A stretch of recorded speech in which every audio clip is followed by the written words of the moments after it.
Hello and welcome to East African Daily. I am Jean-Paul Touré-Shimi and today's date is October 22nd, 2022. I hope you are enjoying a good weekend, everyone, and thank you for joining me for this brief show. On this day, I just want to talk briefly about the letter by U.S. senators proposing sanctions to military individuals who might be supporting M23. The irony is, in almost every country, the person in charge of the military is called, or he is the president, also known as the chief in command of the military or the armed forces. Isn't it strange that the U.S. and other government will seek to sanction those who execute orders but not those who give them? In this case, for Rwanda is Paul Kagame. Kagame has said publicly when he was in his puppet parliament that going to Congo is justified, that he is going to Congo to pursue his enemies. Even when those enemies are dormant, they're not posing any threat to Rwanda, to him, and to the national security. Never mind that Kagame has attempted to destabilize other countries' peace with the pretext that these countries are giving shelters to his enemies or opponent. When he does that, or when he does the same thing, such as what he did to Uganda or Burundi, and even in Congo, as I just mentioned, he claims that his actions are justified. But for him, other countries doesn't have the same privilege because he thinks he's entitled. He behaves like he is entitled. And no one else has the same right that he enjoys or same right he exercises. But now back to this sanction proposed by the U.S. Senate in a letter sent to Anthony Blinken or to the State Department. Personally, I don't expect this letter to be a game changer. But I must say that to me, it is a good start. It is a good message to Kagame and the world, and those who are still supporting Kagame. President Obama has done the same thing. He did withhold military aid to Rwanda for doing exactly the same thing he is or she is doing right now, supporting an armed group to destabilize DRC. Guess what that group was? The same, M23. And that was in 2022 or maybe 2013. 10 years ago.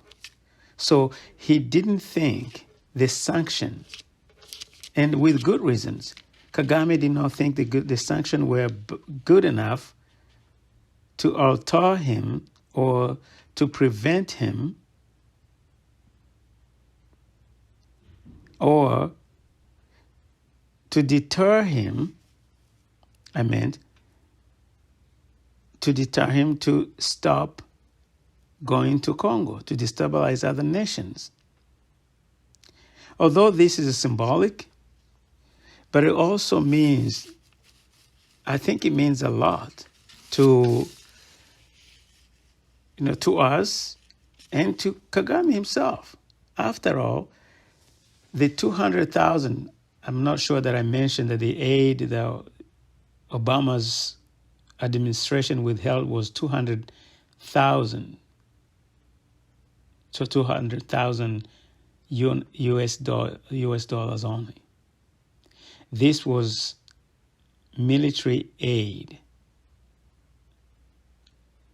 So, was it the best they could have done?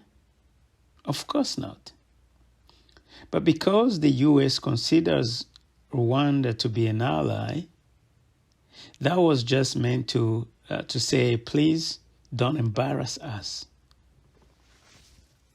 It was really not meant for sanctions because they give more money to this government. They could have stopped that government, that aid going to Rwanda, and Kagame would have stopped this madness.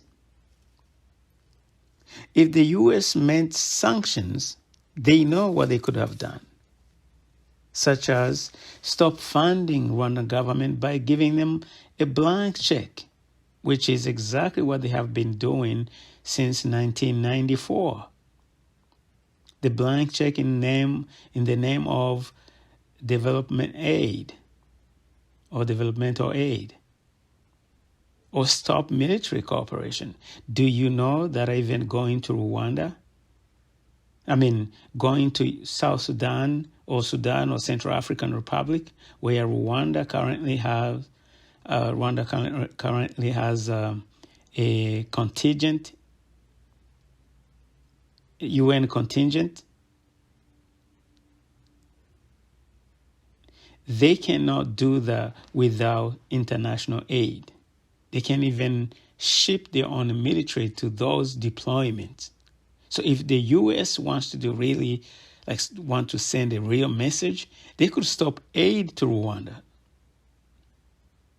I understand the people of Rwanda, some of them innocent, will be severely affected by it. But I'm telling you, even today, as things stand, this aid do not go directly to these people. Yes, some benefit, but not everyone that this aid supposed to help out is benefiting, because Kagame is using it for other purpose or other things. So you could stop that military cooperation with Rwanda that is done under the pretext of peace building. This kind of support under that pretext, or the pretext of ally, is the reason why Africans are skeptical about Western democratic or democracy advocacy. The West always say we want Rwanda to be a democratic country, or we support the democratic process, but in their own countries, they are serious about voting and those democratic institutions, the Constitution and the rule of law. But when it comes to Africa, especially those dictators they work with, such as Paul Kagame, the U.S. and the entire West, they remain friends. So to them, to the Africans, they do see that. But they know that those values, they mean nothing, because they turn blind eye when it comes to those democratic values they're advocating for. They continue to support a dictator who does not believe in constitution term limit. And now the United States senators are seeking sanction against individuals who are supporting M23. As I said before, the commander-in-chief of military forces, he's the one that gives orders to military. They can't go to Congo. They cannot cross into Congo without his blessings. So one may question why only the servant, those who are obeying orders, are being sanctioned or targeted.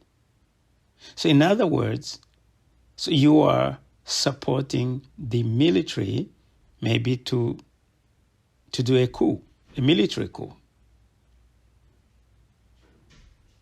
So what about other stuff, bad things that he has done? There are things that Kagame has done that really could have warranted sanctions, international sanctions, not just warning, like what you do. Is, for instance, the kidnapping of Paul Rusesabagina. Kidnapping somebody. And they did not hide or did not even shy about kidnapping Rusesabagina. They bragged about it. And guess what Kagame has done to show the international community that he can still do that? That does not mean anything. That is not going to affect him. You know how he proved that? He sent the guy who bragged about kidnapping Paul Rusesabagina to become an ambassador, a candidate for ambassadorship to the United Kingdom. That was a test he gave him to see whether they can say, no, we don't want you to, we don't want him, because what he has said about kidnapping, the kidnapping of Paul Rusesabagina. Yeah, the UK did not care, of course, because they had a deal of human trafficking to send refugees, people seeking refuge to the United Kingdom, to Rwanda. So it was a trade-off. We are not going to condemn or to blame you for the wrong that you are doing. We're just going to say that when we're being interviewed, but that's it. And we'll continue our relationship. We are going to continue to support your government. Removing constitutional term limits, that doesn't mean anything. Despite all that, what I just said about about the negative or the interpretations that people may give to these kind of sanctions, I do believe, as I mentioned before, that this letter is a good start. It's a good start, but it's not everything that is needed, because the West could do more, such as suspending aid. We know that this government cannot fund itself, even its own government. So let's hear the whole content of the letter. This letter was signed by Senator Dick Durbin, Tim Kaine, and Van Hollen. Ange?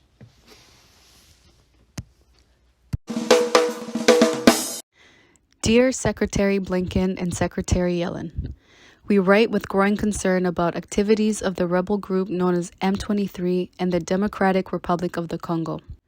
Since late 2021, M23 has launched increasingly sophisticated and deadly attacks against the Congolese government, the UN Stabilization Mission in the Democratic Republic of the Congo, and civilians. Credible reports by established human rights organizations indicate that M23 has a regular supply of modern arms and munitions that allows its members to regularly strike targets over long distances and execute precision fires against aircraft, suggesting direct state-sponsored support. Given the years and degree of human suffering in eastern Congo, we ask for an update on ongoing enforcement of U.S. sanctions against M23 as required by Public Law 112239. Since the beginning of this year, more than 700,000 people have been forced to flee their homes, with many civilian deaths. Human rights groups have tracked cases of torture, rape, and imprisoned civilians forcibly made to engage in cannibalism with their murdered fellow prisoners. These horrific reports come as M23 displays offensive capabilities more in line with the conventional army than a disorganized insurgent group. Their capabilities have enabled them to overrun MONUSCO, supported Congolese held positions, and hold territory. In fact, the head of the MONUSCO force has warned that it, quote, may find itself confronted to a threat that goes beyond its current capabilities, end quote. Considering the grave threat to regional security and confirmed human rights abuses, we believe the United States must continue to hold those supporting such horrific acts accountable. Congress included a requirement in the fiscal year 2013 National Defense Authorization Act nearly a decade ago, imposing sanctions on those that provide material and financial support to M23. This remains in force, and we respectfully request an update on persons and officials of foreign governments your departments believe to be providing support to M23, which can be by classified annex if needed. We also request you detail your current efforts to further identify and sanction persons and officials engaged in supporting M23. We thank you for your consideration of our request and urge swift action to confront this crisis. Sincerely, Richard J. Durbin, Chris Van Hollen, and Tim Kaine. Thank you, Ange, and thank you all for listening. I will see you soon, and have a great weekend.